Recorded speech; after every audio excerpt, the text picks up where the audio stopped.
you back to Tough Times, Real Answers, a Detroit 2020 interactive special with Michigan Governor Rick Snyder and Detroit Mayor Dave Bing. You, the viewers, are asking the questions. Detroit 2020 is getting the answers for you tonight. Yes, indeed. Governor, your proposed budget calls for cuts in state funding for education. A recent Channel 7 Free Press poll shows that 62% of those asked oppose the cuts to spending for K-12 education. We're going to take a look at a question emailed in from Christine of Oxford. Governor, she writes, President Obama said America needs to out-educate, out-innovate, and out-build the rest of the world.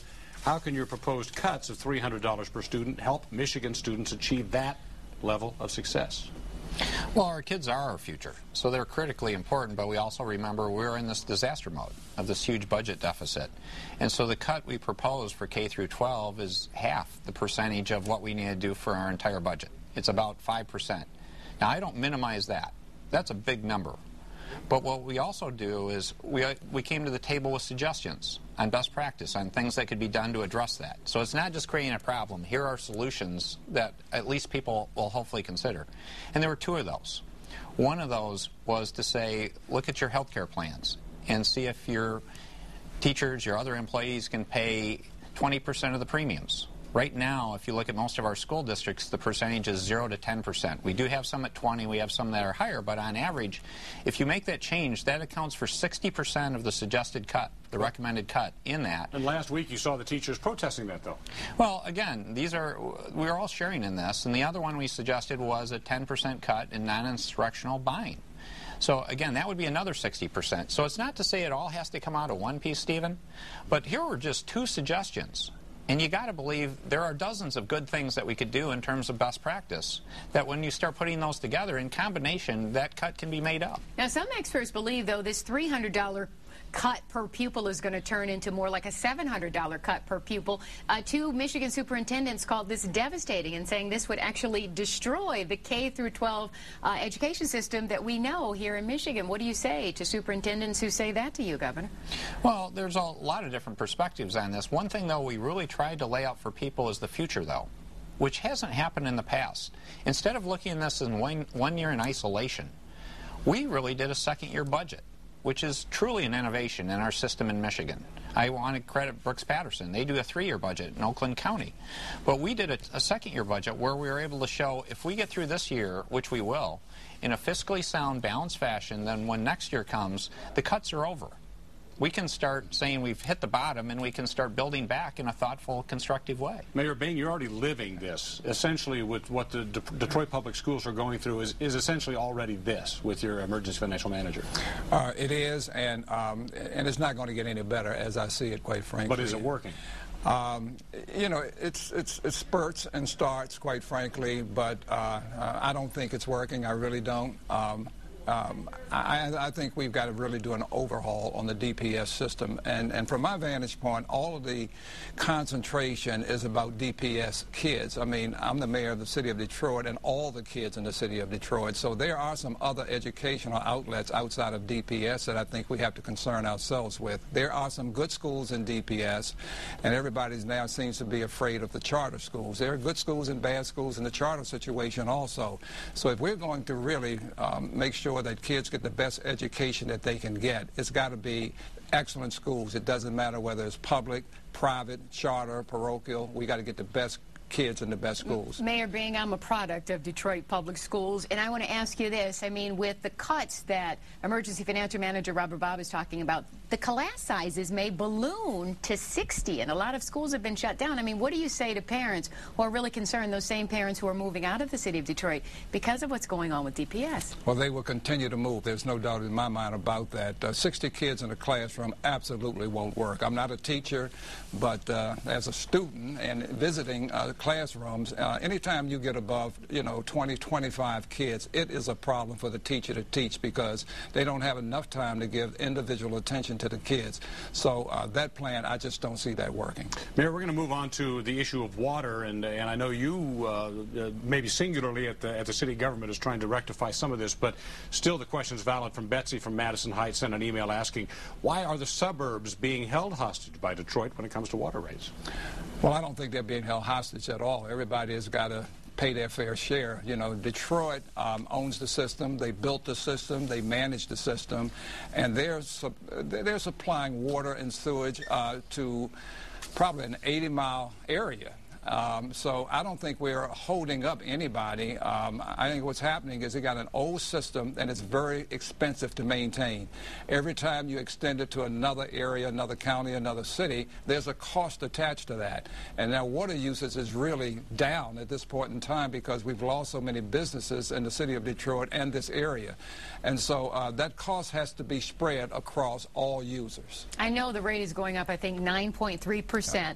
But what do you say? Has the anger come down a little bit with people being angry at you for letting other people sit at the board for the Detroit Water Department? People from the suburbs instead of just people from the city of Detroit? Well, it's a fairness issue. I do believe that you have to take care of your customers. And the three counties that we represent in this area, Oakland, Macomb, and Wayne, they always had a seat at the table, but it wasn't necessarily their person of choice. They now have the opportunity to choose their person, and it still has to be approved by me. And we're working together. I mean, I don't think Detroit's going to solve this water problem by itself. There's a lot of resources, a lot of intellect out in the other areas. We need to really bring all of that together to solve the issue. Governor Snyder, we're going to move on right now. I was in Lansing with you last week when you signed into law the Emergency Financial Managers Bill. So we're getting a lot of questions from people on this subject. We'll start with this one right here. This is from Patricia in Ann Arbor. What is your rationale for proposing a system that bypasses the will of the people and puts decision-making into the hands of the unelected few? Governor, how do you respond to that? Well, if you look at that, I think that's overstating the situation by quite a bit. If, in terms of the legislation we put in place, actually what we did was something that was drastically missing from the system in the past, and that was an early warning system to help people avoid ever needing a financial manager. And so we put in a good early warning system to work with communities while they're still running their communities, but to help them come up with plans to succeed and to keep them out of that status. That was fundamentally missing before. And then when you look at the case of actually needing a financial manager, the only other course of action left to a community is to go into bankruptcy, federal bankruptcy. And it's essentially a situation where the powers are even more vast in federal bankruptcy, and you'd have a federal trustee, not someone necessarily even from our state there. So I believed it better to have a more empowered financial manager to get through this faster and better than what's happened in the past and get the community back in charge of its own area. The last thing I'd mention, Steve, is that if you look at the numbers here in history, it's been a fraction of 1% that have ever needed a financial manager. So when you talk about how it applies to the will of people, it's a very small number, and it is truly a failure that we don't want to have happen. All right, Mr. Bing, we have a follow-up question here I found, and I find this rather fascinating. Are you concerned, Mayor, that Governor Snyder will remove you from office and appoint an EFM given the city's current fiscal situation? Wow. No, I'm not concerned about that. My focus every day that I go into my office is to do everything within our power and our control to ensure that we don't have to have an emergency financial manager to come in. There are things that we can control, things out of my control. I really don't worry about that much. So I don't think the governor necessarily wants to send a financial manager into the city of Detroit because I think that would be devastating. I think our population would be very, very upset, as they should be. And so my job is to do what I'm supposed to do every day, making sure we don't get to that point. Yeah, we sure wouldn't want that to happen. No. All right, Governor, in your local government reform message yesterday, you called on communities to share services and merge operations. Macomb County Executive Mark Hackle agrees and says that's a trend that needs to be encouraged. Take a listen. Some of the issues I always looked at and wondered why we aren't doing I guess, a better work on is trying to figure out exactly what we're doing with consolidation, redefining, I guess, roles and responsibilities, the state level, county level versus the local level. It just seems like there's so much duplication of effort in many different regards. So it sounds like, Governor, he's singing from your hymnal. Mayor, what are you doing already to try to consolidate services with the county, with other areas around Detroit? Well, we're working with Wayne County at this point on a couple of different things. One would be jail space. Both of us are jailing prisoners right now. We don't do a good job. We're under, consent decree right now. And one of the ways that we think we can get that would help us get from under that is allow the county to do that and not us, and we would pay them a fee. A couple other things that I think we're looking at with the school system, for example. I think there are things that we can do in terms of consolidating some of the activities for grass cutting, for snow removal, as just an idea. There are things that we can do on the purchasing side. I think that we can do some consolidations. So there are a lot of things that we're doing right now where I think we can do a better job and really take out some costs and be more efficient. Governor Snyder, what about you? Do you have any specific jurisdictions in Southeast Michigan right now that you'd like to see consolidate? Have you earmarked any? No, and in fact, my role as governor is not to do that. In fact, it's to create an environment for local communities to come together in the best way they think possible. And the program we put in place, this incentive program for revenue sharing dollars, actually encourages that. It really sets a metric to say, let's have innovation happen. Let's let people get creative and come up with ideas between jurisdictions, and as people report those as how they're doing things, we can then take that information and share it with other places around the state. So I view it as a great entrepreneurial, innovative way to say, here's good ideas, go share them with your neighbors. So as long as it works, it's good enough for however they get there for you. Yeah, that was many respects. One thing that we said, just to keep the cost down, is we're not actually creating an approval process here. It's really people, communities certifying that they're doing this, and we're going to share that with others. All right, let's go back to our comment center right now and find out what our viewers are saying to Joanne Purton. They're saying a whole lot, Carolyn. You know, we were talking about mass transit not too long ago. And right on Twitter, Jimmy McBroom said just a few minutes ago, he said, most millennials do not want to have to own a car. Mass transit will bring young professionals to Detroit. Over on our Detroit2020.com page, we actually asked that. You see the poll question there about the sales tax. We also asked this. Would you use mass transit if it were more available to you? So far, 62% of people weighing in have said yes, 38% no. As we monitor this ongoing chat that we've been having, Judy wrote in about pensions. She said, I agree with the governor about taxing seniors. I am a senior that is still working and I pay state income tax. Why should people who are lucky enough to have a pension be exempt from paying it? So that opposite of what we've heard a lot of other people chime in on that issue. Wow Shane on Twitter said to us as we've checked our Twitter feeds tonight, Snyder, the governor, he says, is still speaking in vague campaign terms.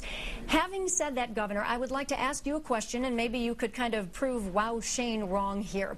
Roger Atkinson asked us a question that I'd like to pose to you and see if you can get specific here. He asked that what is the 1-, 3-, and 5-year plan for new job growth with a reduced business tax? And Eric chimed in and asked, what is the yardstick being used to determine if these $1.8 billion in tax cuts afforded to businesses are going to be worth it for the citizens of Michigan when all these people are going to be hit so hard in the tax cut or the tax burdens that they're going to bear with your plan? Can you answer that specifically? Yeah, it's a difficult question because there's more than one variable, and that's one of the issues. You have tax policy, regulatory reform, budget, and economic development, so it's hard to isolate any one item. But if you look at the big picture and you say all those things, that's why we put out a dashboard that literally said, here's our unemployment rate, here's our per capita income kind of situation, and here's measures I'm going to stand up in front of the state every year and be measured on. So I think we're being quite proactive on that. With respect to the jobs question alone, in addition to unemployment, one of the things we really should be looking at is how we're doing versus the rest of the nation. If you look at the last decade, to the degree the nation was doing so well, we consistently underperformed. And one of the benchmarks we really have to look at that I believe is a valid metric is to say, will Michigan start growing, creating jobs at a faster rate than the rest of the country? I think that's a good measure and benchmark. We're going to move on to this hot button issue right here, but as we see, it's a small slice of our pie over here, but it's getting a lot of noise, the film industry. A lot of attention to Michigan, but Governor, you said it hasn't brought a lot of tax revenue. Yes, but as Diana Lewis reports, there is still a vocal group that claims you haven't given it a chance to prove itself. Let's take a listen. For most of us, the film industry just brings glamour and a bit of excitement to our area. But we received emails from a lot of people who are counting on films to make a living. Tracy St. Germain is willing to work hard, but she's been unemployed for a year. She finally began to get some part-time work in one of Michigan's growing businesses. Was slowly trying to make inroads into the film industry. She was an extra on 2 episodes of Detroit 187 and was on the set of the movie Real Steel. Then she and other film industry hopefuls heard about Governor Snyder's plan to cut the incentives. I was upset. Yeah. So Tracy sat down and sent in a question to Governor Snyder. Her note mentioned the hope the film industry brought to young Michigan residents. And it was keeping homes, dreams, and a cool new attractive industry to a depressed state. I think you're going to see a lot of young, talented people leave the state, for sure, absolutely. So, Governor, it may not bring in a lot of money, but what about that cool factor? I mean, the rest of the country looks at Michigan and says, hey, there's a place I want to be. Well, there's a lot of ways we can be a cool state, and that's getting our economy going, creating success. The film credit, in terms of the situation there, it has created some jobs. There's no doubt about that, but the question is at what price? The price is extremely high. If you took the study the Metro Visitors Bureau, in fact, did, if you followed to its conclusion, the state gets back about 28 cents on the dollar for every tax dollar we put out. So we're losing 70-some cents on the dollar in a very difficult budget situation. To contrast that with Pure Michigan brings in $2 to $3 for every dollar we spend. So it's really a situation of alternatives in other places, because if you said, what about those film credit dollars? Couldn't we be using those to deal with education or roads, all these other alternatives? So in many respects, it has created some jobs, but at a very high price and an unsustainable pace. We do have to get to the break, but a lot of people have said even Detroit 187 pumped $650 million into our local economy. When people hear those big numbers, they get excited. They get excited about jobs, especially in the city of Detroit. Well, there are a lot of jobs that were created, you know, through the film industry in the city of Detroit. There were several films that were created in Detroit, that were shot in Detroit. And I think you got to look beyond just the job creation in the film industry itself. A lot of offshoots. I mean, the restaurants, the bars, a lot of those people made money and got jobs because of the industry. So it's not, once again, it's not a one-shoe-fits-all, but, you know, I do understand, once again, what he's trying to do. We'll see if there's room for negotiation on this, because I know a lot of people are counting on a little leeway on this one. There are a lot of questions still to come and hopefully answers on this Detroit 2020 Interactive Special. Coming up, we're going to be talking with the mayor and the governor about union rights in Michigan, another hot-button issue. Stay with us. We'll be right back.